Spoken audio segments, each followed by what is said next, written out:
Falamos agora do mercado da soja e para isso nós vamos agora viajar até Goiânia, no estado de Goiás. Vamos conversar com o Ronaldo Fernandes, titular da Royal Rural, que participa do programa ao vivo conosco pela internet.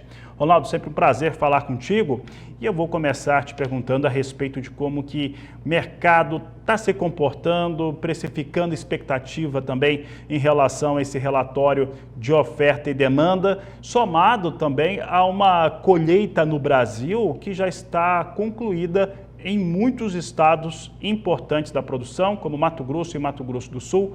Colheita no Brasil já finalizando, mais de 80%, é o Rio Grande do Sul que ainda falta chegar nos seus 50%, está um ritmo um pouco mais lento, mas mesmo assim não tem impactado no sentido drástico e como se fosse uma catástrofe, não.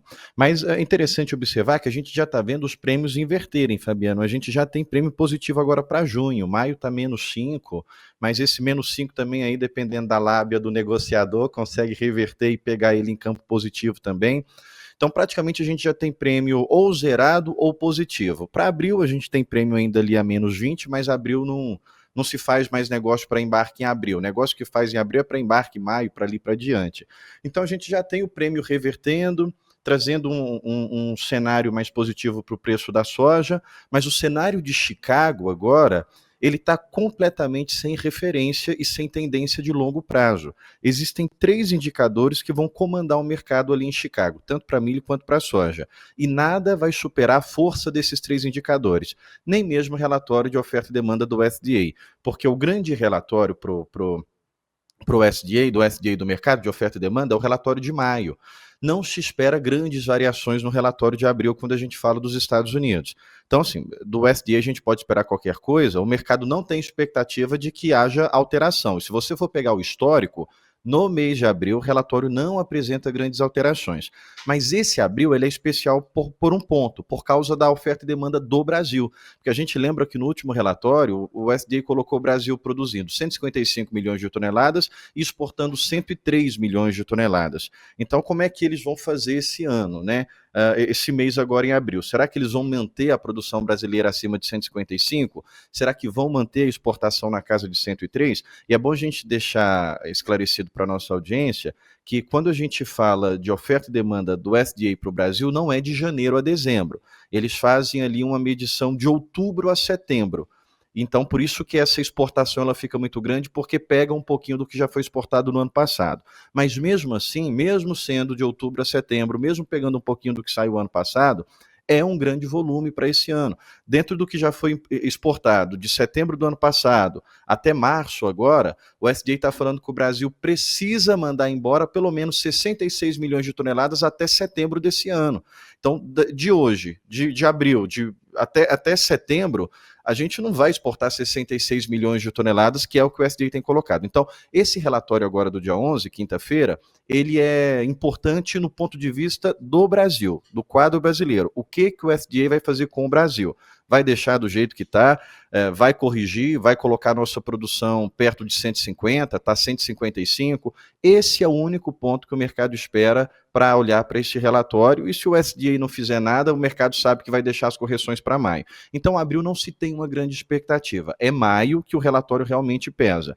Agora, quais são os indicadores, para te devolver, que realmente importam, que a gente tem que acompanhar todo dia, que esses sim vão mexer com as cotações? Primeiro, as atualizações climáticas do NOAA. Todo dia, 4h30 da tarde, o NOAA atualiza as previsões de 6 a 10 dias e de 8 a 14 dias, para chuva e temperatura. Então, todo dia, 4h30 da tarde, previsão de chuva e temperatura do NOAA. A gente tem modelo australiano, modelo europeu, mas o que Chicago olha é o modelo americano. Na quinta-feira, 9h30 da manhã, tem monitor de seca. Esse é o segundo indicador. Então, primeiro as atualizações climáticas do NOAA, depois o monitor de seca na quinta-feira do USDA e, por fim, toda a divulgação de segunda-feira, que a gente tem a evolução de plantio. Assim que finalizar o plantio, vira divulgação de qualidade. Então, agora o mercado vai olhar só para esses 3 indicadores. Não tem mais nada que vai pesar. Unicamente mapa climático, monitor de seca e evolução de lavoura, Fabiano.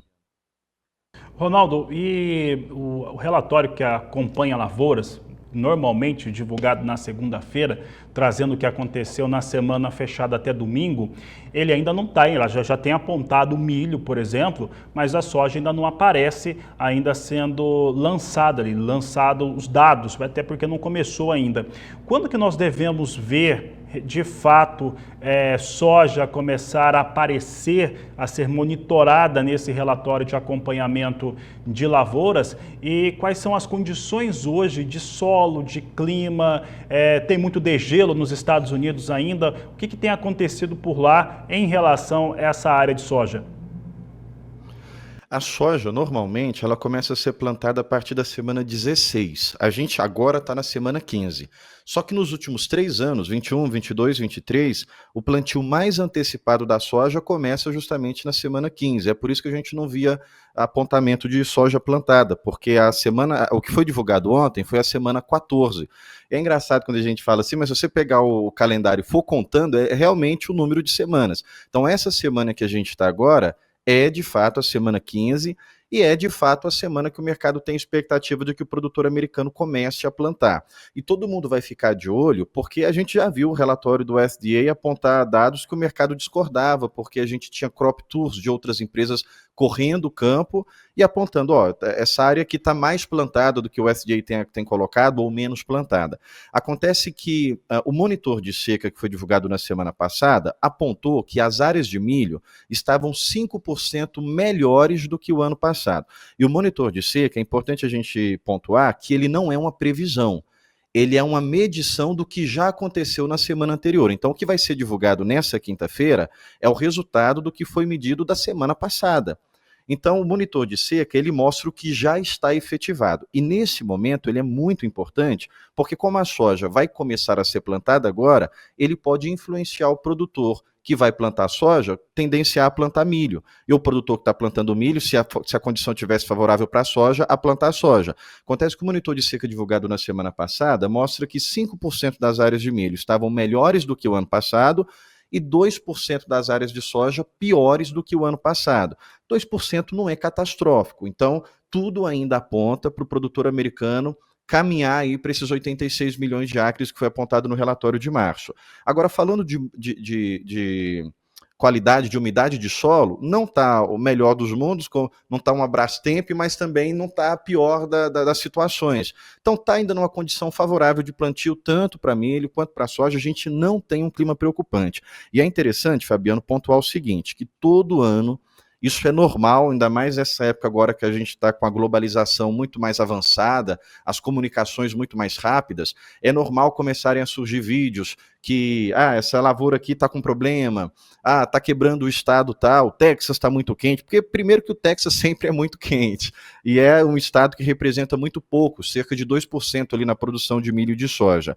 Mas é normal a gente ver vários comentários de que o clima é um problema, de que o clima está catastrófico, e vai acontecer momentos que vai acontecer mesmo, que o clima vai ficar um pouco complicado, vai deixar uma imagem preocupante, mas o que o mercado vai considerar são esses 3 pontos que eu coloquei. Por mais que a situação possa parecer pior ou melhor do que esses 3 relatórios, o que o mercado vai olhar são exclusivamente esses 3 pontos. Ele vai monitorar os mapas do NOAA, monitor de seca e o relatório de segunda-feira do USDA. Então, por exemplo, o produtor americano começou a plantar soja agora. A gente tem muitos conhecidos lá, a gente tem parceria com empresas que correm campo por lá.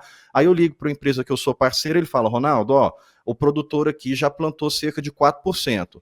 Chega o relatório do USDA e mostra que ele plantou 2%. Eu sei que plantou 4%, mas eu tenho que ir com o mercado. Se o mercado está acreditando nos 2%, ele vai ter uma reação baseada naqueles 2% e a gente sabe que ele vai ter que corrigir lá na frente. Então, a gente sempre tem que ficar monitorando o que é a realidade, mas é importante entender o que o mercado precifica. Ele vai precificar esses 3 indicadores exclusivamente. Então, como a gente agora acabou de entrar na semana 15, tem-se a expectativa de que na segunda-feira a gente já tenha o primeiro apontamento de plantio de soja. E é importante lembrar que plantar na semana 15 soja é um plantio bem adiantado. Então, o mercado vai precificar melhor das janelas. Uma janela bem adiantada para a soja. Aí depois, claro, saber o que o clima reserva para a gente nesse desenvolvimento de safra, Fabiano. Ronaldo, E aí, até porque o produtor rural aqui no Brasil, ele sabe que essa evolução da safra norte-americana influencia diretamente nos preços do produto dele aqui no Brasil e automaticamente na comercialização de uma maneira geral. Aqui no Brasil, né, a gente já trouxe e vai trazer ainda nesta edição, vamos falar sobre renegociação de dívidas, aquilo que é o montante imaginado em relação a essa repactuação. E este cenário de pressão negativa sobre o produtor rural não é exclusivo do produtor brasileiro. Aqui no Brasil nós tivemos o agravante da seca, né, e o argumento utilizado inclusive para ter essa repactuação de dívida, mas nos Estados Unidos o produtor norte-americano foi muito pressionado também em relação aos preços e ficando em campo negativo. Dá para dizer o quanto de endividamento existe para esse produtor de soja, de milho norte-americano e o quanto que ele está aplicando ou investindo a mais ou menos nesta safra nova 24-25? Existem alguns indicadores que vão medindo isso daí, sobretudo as apostas dos fundos também acabam usando esses dados para saber se o produtor tende a segurar mais ou tende a ofertar mais. Mas, sinceramente, é muito especulativo, é um dado que é muito impreciso. Então, a gente tem, de fato, um produtor muito mais endividado, sobretudo vamos fazer uma análise bem básica, conta de padeiro. A gente tinha soja em Chicago a 14, e aconteceu lá no cenário dos Estados Unidos, o produtor americano fez como o produtor brasileiro, quando a gente tinha soja aqui perto de 200 em alguns estados. O produtor se endividou muito porque foi usando esse crédito para aumentar ali os seus investimentos no próprio agronegócio, e aí vale a pena a gente chamar a atenção para uma coisa que a gente sempre fala aqui. O produtor americano e brasileiro, o americano até um pouco menos, o brasileiro mais, tem um costume de investir numa única área, investe só no agronegócio. Então, quando o agronegócio, como ele foi bem nos últimos 2 anos, tudo foi muito bom, porque os ovos estavam numa única cesta. E quando a gente tem um agravo, a qualidade de vida é afetada porque está tudo investido num só lugar. Então, esse ponto de endividamento do produtor, ele vai ser muito trabalhado agora nas eleições, Fabiano, porque o Trump, a base eleitoral dele é o produtor americano. E a gente viu, por exemplo, em 2018, quando ele estava em guerra comercial com a China, ele chegou a dizer e chegou a bancar isso mesmo, falou que o produtor perder por causa de algum embate político, eu vou lá e banco ele, dou subsídio para ele. Foi, inclusive, um dos raros momentos que a gente viu o produtor americano plantar mais soja do que milho, porque ele tinha subsídio para a soja. Então, a gente vai ouvir muito essa pauta de endividamento americano nos debates políticos, em campanha política, e, de fato, isso vai impactar, depender de quem ganhar, porque se o Biden ganha, a vida que segue, o produtor vai buscar os mecanismos dos bancos, das empresas privadas, para poder reorganizar. Uma diferença que a gente tem desse endividamento de produtor americano com produtor brasileiro é que o produtor americano ele tem uma capacidade estática muito maior do que a nossa, ele consegue armazenar. Então, ele consegue segurar o grão com um custo um pouco mais baixo do que a gente consegue segurar aqui no Brasil. Isso acaba tornando a vida dele um pouco melhor do que a nossa nesse sentido. E a gente aqui tem um custo de armazenagem um pouco mais caro, porque muitos produtores não conseguem armazenar na própria fazenda, precisam de armazéns de terceiros, e isso vai também contando nesse armazenamento. Claro que o produtor que também tem selo próprio também tem um custo, mas é uma conta diferente. Agora, eu acredito que essa campanha de novembro desse ano, ela vai ser extremamente importante para o agronegócio como um todo, porque ela que vai ditar o que vai ser destinado de orçamento para o agronegócio. Sendo o Biden, a gente já sabe que muito vai ser investido em energia sustentável, energia renovável, então, de fato, a soja vai ser beneficiada. Mas a gente não sabe o que vai prejudicar o consumo de etanol do milho, por exemplo, porque a gente tem agora a discussão do B10 e B15. Todo verão, ano passado, tinha essa discussão, ano passado foi liberado o E15 durante o verão. Todo verão tem essa discussão. Será que o governo americano, o Biden, vai liberar de novo o uso de 15% de mistura do etanol na gasolina também para 2024? Se não liberar, é menos etanol ainda sendo utilizado, menos milho sendo consumido nos Estados Unidos. Então, entrando dentro desse ponto de subsídio para o produtor, de linhas de créditos, olhando para o produtor americano, a gente não consegue antecipar muita coisa, porque vai depender de quem vai assumir a Casa Branca agora nas eleições.